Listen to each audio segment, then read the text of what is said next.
Welcome to our YouTube channel Vikram study classes.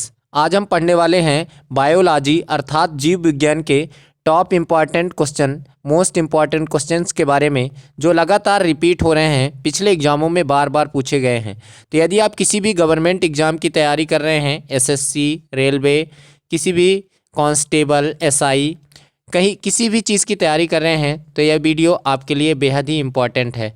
इस video में हमने टॉप 20 मोस्ट इम्पॉर्टेंट क्वेश्चंस को लिया है। तो यदि आप यह वीडियो पूरा देख लेते हैं तो निश्चित ही आपको एग्ज़ाम में सफलता मिलने वाली है। तो चलिए बिना किसी देरी के स्टार्ट करते हैं। हमारा पहला प्रश्न है, शरीर की सबसे बड़ी ग्रंथि कौन सी है? तो याद रखिएगा, शरीर की सबसे बड़ी ग्रंथि होती है कौन सी? याद रखिएगा, इसका जवाब होगा हमारा यकृत। जो लीवर होता है ये हमारे शरीर की सबसे बड़ी ग्रंथि होती है। और याद रखिएगा, शरीर की सबसे बड़ी अंतःस्रावी ग्रंथि अगर पूछ लिया जाए तो जवाब होगा थायराइड ग्रंथि। ये शरीर की सबसे बड़ी कौन सी ग्रंथि है? तो ये अंतःस्रावी ग्रंथि होती है। ठीक है, याद रखिएगा। और यकृत अगर पूछा जाए तो यकृत से एक और क्वेश्चन बनता है, पित्तरस। जो पित्तरस है ये कहाँ से निकलता है? तो पित्तरस का स्रावण यकृत से ही होता है। ठीक है, याद रखिएगा। और यकृत जो है इसमें विटामिन ए संचित रहता है। कौन सा फ्रेंड्स? विटामिन ए कहाँ पर पाया जाता है? विटामिन ए संचित रहता है यकृत में। ठीक है, विटामिन ए का रासायनिक नाम अगर पूछा जाए तो याद रखिएगा, विटामिन ए का रासायनिक नाम होता है रेटिनॉल। ठीक है फ्रेंड्स, विटामिन ए का रासायनिक नाम याद रखिएगा, क्या होता है? रेटिनॉल जो है विटामिन ए का रासायनिक नाम होता है। ठीक है, और विटामिन ए की खोज किसने की थी? तो विटामिन ए की खोज की थी मैकुलर नामक वैज्ञानिक ने। ठीक है, और विटामिन की खोज फंक ने की थी। ठीक है, इंपॉर्टेंट है, अभी हाल ही में पूछा गया था एमपी पुलिस में। ठीक है, विटामिन से क्वेश्चन आपके एग्जाम में बनते ही है। ठीक है, तो अगला क्वेश्चन लेते हैं। अगला क्वेश्चन है, मनुष्य में मादा जनन अंग से किस हार्मोन का स्राव होता है? तो याद रखिएगा, मनुष्य में मादा जनन अंग से एस्ट्रोजन, प्रोजेस्टेरॉन या रिलैक्सिन। तो याद रखिएगा, option C is the right answer. Relaxin hormone जो है मादा जनन अंग से स्रावित होता है। ठीक है, मादा जनन अंग से क्या होता है? रिलैक्सिन हार्मोन जो है स्रावित होता है। ठीक है, इंपॉर्टेंट क्वेश्चन है, आपके एग्जाम में पूछा जा सकता है। ठीक है, याद रखिएगा। अगला क्वेश्चन है, मनुष्य में ऐच्छिक गतिविधियों का नियंत्रण किसके द्वारा होता है? ठीक है फ्रेंड्स, मनुष्य में ऐच्छिक गतिविधियों का नियंत्रण किसके द्वारा होता है? तो याद रखिएगा, यहाँ पे क्वेश्चन है, मनुष्य में ऐच्छिक गतियों का नियंत्रण किसके द्वारा होता है? ठीक है, किसके द्वारा होता है? थोड़ा सा मैनेज करिएगा फ्रेंड्स। मनुष्य में ऐच्छिक गतिविधियों का नियंत्रण किसके द्वारा होता है? तो याद रखिएगा, मनुष्य में जितने भी ऐच्छिक गतिविधियाँ होती है इसका नियंत्रण जो है ये सेरेब्रम के द्वारा होता है। किसके द्वारा होता है फ्रेंड्स? याद रखिएगा, option A is the right answer, cerebrum. Cerebrum के द्वारा जो है मनुष्य में ऐच्छिक गतिविधियां, जितने भी ऐच्छिक गतिविधियां होती हैं इसका नियंत्रण कौन करता है? तो सेरिब्रम पार्ट करता है। ठीक है, ये मस्तिष्क में पाया जाता है सेरिब्रम। ठीक है, शरीर का तापक्रम कहाँ नियंत्रित होता है? ये बहुत इंपॉर्टेंट क्वेश्चन है, अभी हाल ही में पूछा गया था एमपी पुलिस में।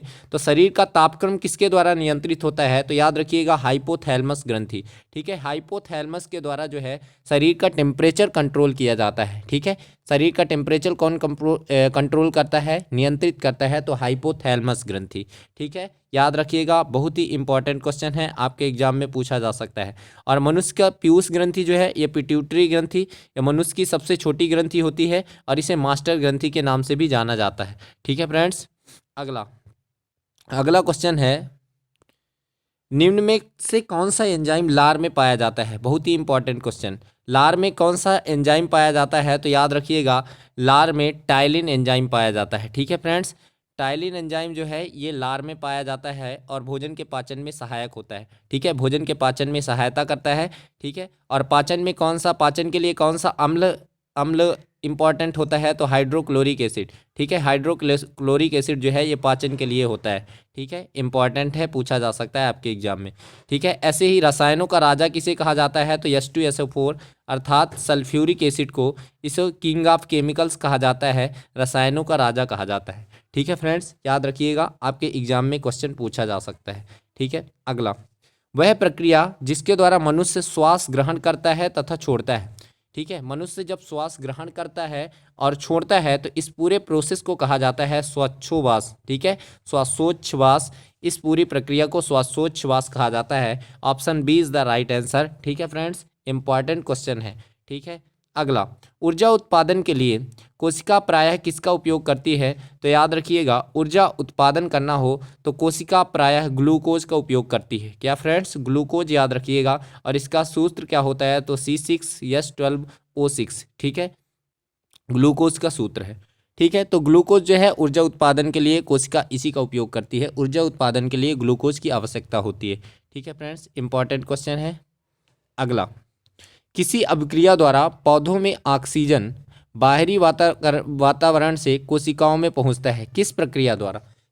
तो बाहर पौधों में ऑक्सीकरण जो होता है, ऑक्सीजन जो है ये बाहरी वातावरण से पहुंचता है। इस पूरी प्रक्रिया को क्या कहा जाता है? किस अभिक्रिया के द्वारा पौधों में ऑक्सीजन जो है बाहरी वातावरण से कोशिकाओं में पहुंचता है? तो याद रखिएगा, इस अभिक्रिया को बोलते हैं विसरण।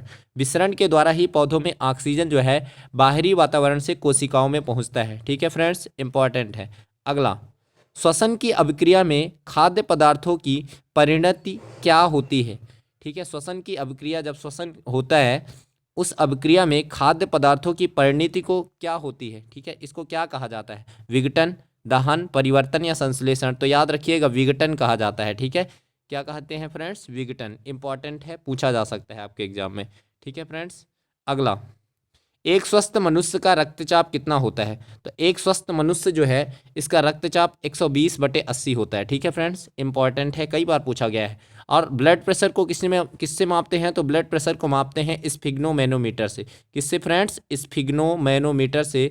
स्फिग्नोमैनोमीटर से क्या मापते हैं? ब्लड प्रेशर को मापते हैं। ठीक है फ्रेंड्स, इंपॉर्टेंट क्वेश्चन है, पूछा जाता है। ठीक है, और अगर पूछा जाए ब्लड ग्रुप, रक्त समूह की खोज किसने की थी? तो रक्त समूह की खोज कार्ल लैंडस्टीनर ने की थी। ठीक, किसने फ्रेंड्स? कार्ल लैंडस्टीनर ने रक्त समूह की खोज की थी। पूछा जाता है, कई बार एग्जाम में पूछा गया है। ठीक है, कार्ल लैंडस्टीनर ने रक्त समूह अर्थात ब्लड ग्रुप की खोज की थी। और अगर पूछा जाए रक्त का पीएच मान कितना होता है? तो रक्त का पीएच मान जो है 7.4 होता है। ठीक है फ्रेंड्स, रक्त का पीएच मान कितना होता है? 7.4 होता है, याद रखना है, इंपॉर्टेंट है।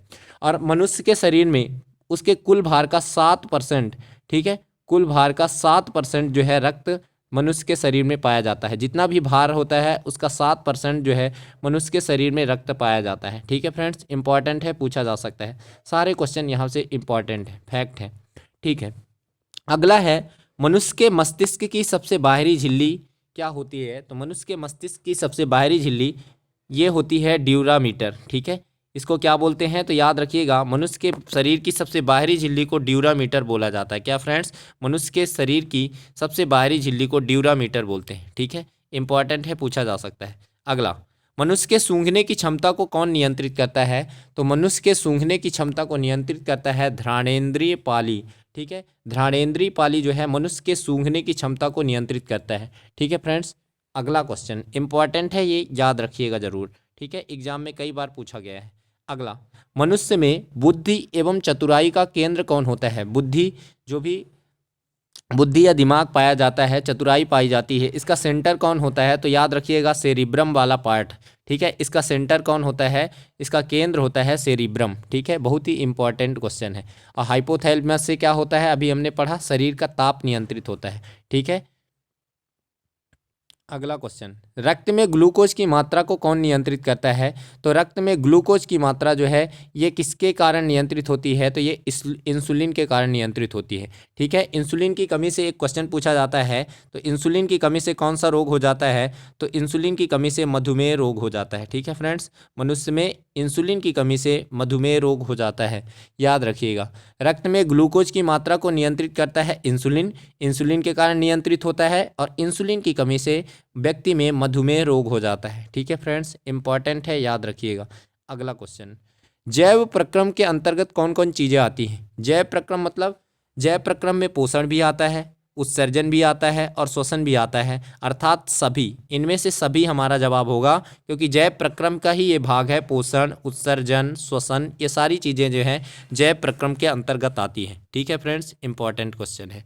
अगला, गोबर छत्ता जो होता है ये किसके अंतर्गत आता है? तो याद रखिएगा, जो गोबर छत्ता होता है ये मृत जीवी के अंतर्गत आता है, ना ही ये परजीवी है ना ही स्वजीवी है। ये किसके अंतर्गत आता है? तो ये मृत जीवी के अंतर्गत आता है, गोबर का छत्ता। ठीक है, जो गोबर छत्ता बनता है। ठीक है, अगला क्वेश्चन, तो याद रखिएगा फ्रेंड्स, आज के लिए हम इतना ही रखते हैं। ठीक है, जितने भी इंपॉर्टेंट क्वेश्चन आपके एग्जाम में बन सकते थे वो सारे हमने डिस्कस कर लिए हैं। ठीक है, तो मिलते हैं नेक्स्ट वीडियो में ऐसे ही इंपॉर्टेंट टॉपिक्स के साथ। तब तक के लिए जय हिंद, वंदे मातरम, अपना ख्याल रखिएगा। ठीक है, और यदि आपको मेरा वीडियो अच्छा लगा तो चैनल को लाइक और सब्सक्राइब ज़रूर करिएगा, दोस्तों में शेयर करिएगा। ठीक है फ्रेंड्स, धन्यवाद।